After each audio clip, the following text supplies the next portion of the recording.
Assalomu alaykum.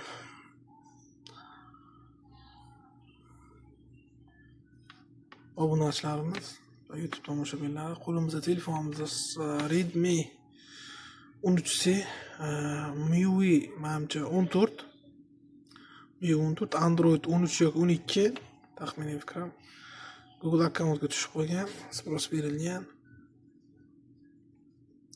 Shu Google akkauntni Hydra tool orqali ochishdi. Sizlarga bir video instruksiya qilamiz. Birinchi bo'lib telefonimiz mana akkauntga tushganini bir isbot sifatida ko'rsatib qo'yib, shuning uchun o'chirib olamiz. Telefon o'chdi. USB kabelni sug'urib qo'yamiz. Demak, endi kompyuterimizga e'tibor qilasizlar. Demak, Hydra toolimiz ochilgan. Hydra toolda MTK modul tanlangan, mana MediaTek bo'limi tanlangan. Undan Xiaomi bo'limi va preload kiptishga qo'yilganda bu yerdan demak birinchi metod tanlaymiz va servis bo'limidan FairPreset, ya'ni Google akkauntga tushgan uchun FairPreset tanlab, FairPreset bo'limidan Flash moddan mana Avton turibdi, Avton tanlab Auto Reboot. Demak, biz boot infoni bosamiz. Uni bosishdan oldin telefon tovush ko'taradigan knopkasi, pasaytiradigan knopkasini bosib olib, keyin USB ga ulaymiz. Logni olishni boshlandi. Assalomu alaykum.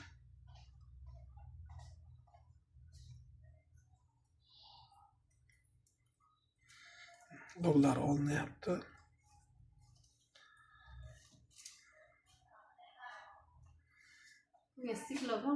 Hozir bir minut.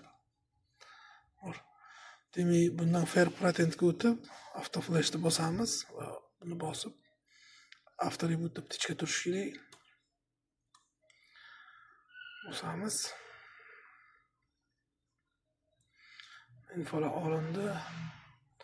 Mana reboot info okey bo'ldi. Telefon o'zi yonadi. Hozir bir minut.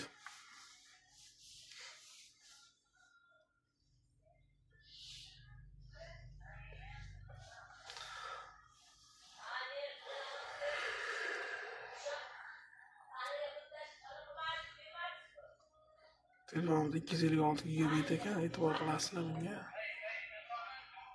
Demak, protsessorimiz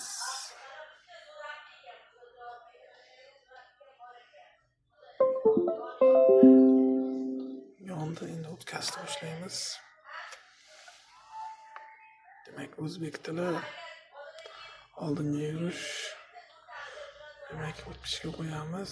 O'tkazib yuborish, o'tkazib yuborish. O'tkazib yuborish.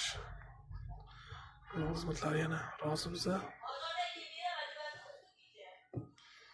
Demak, o'tkazib yuboramiz. O'tkazib yuboramiz. Klassik temada bo'lsin. Soatlar chiqdi, mana telefonimiz ochildi, e'tibor qilasizlar.